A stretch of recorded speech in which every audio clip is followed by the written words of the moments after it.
What's up, y'all? You clicked on this video because you want your game to go from looking like this to this. And today I'm going to explain how to create the cell shading visual in Dreams. Now there are some flaws with this method, but I'll explain that later on. It's going to be a pretty quick tutorial, so let's get started.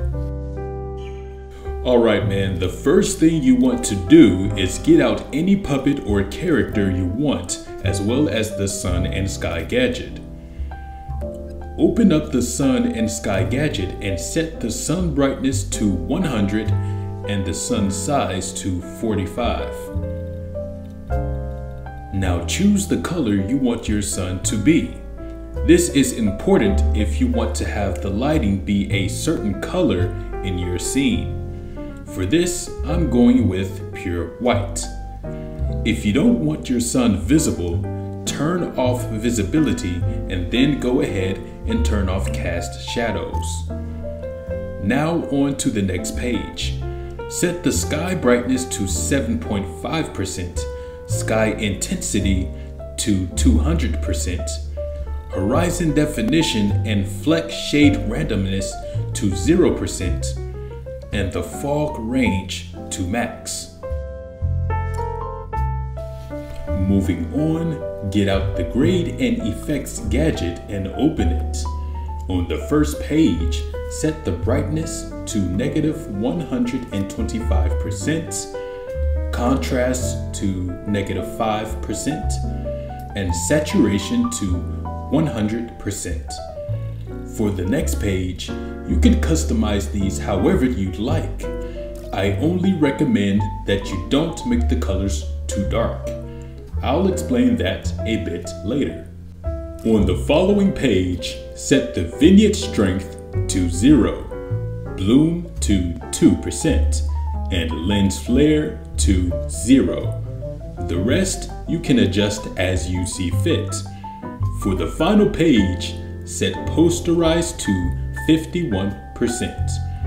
Once you do that, you're just about done. Close the grade and effects gadget and go to your character. Now, your character might look pretty good, but it may seem a bit flat. To make the character fit the cell shaded aesthetic, I recommend going to coat mode and selecting apply finish. Now go to finishes and select either metal or shiny metal. Now coat your character all the way until it's done. Looks different, huh?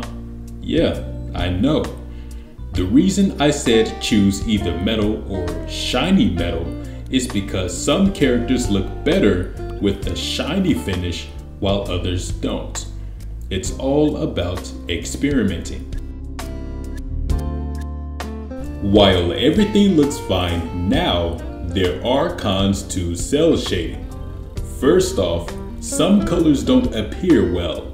If you try to get a greenish or purplish color, the color may not turn out how you want it. You may end up getting a brown or a blue instead.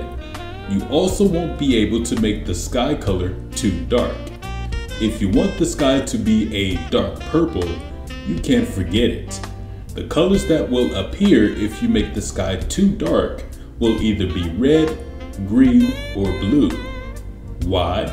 Because of the posterized setting. The only way to get the cell shaded style is to have the posterized setting this high. Yes, you can decrease the setting a bit, but it won't have the same effect. You would literally have to decrease posterize to the low 20s in order to get the colors you want, but at that point, you won't have that cell shaded style.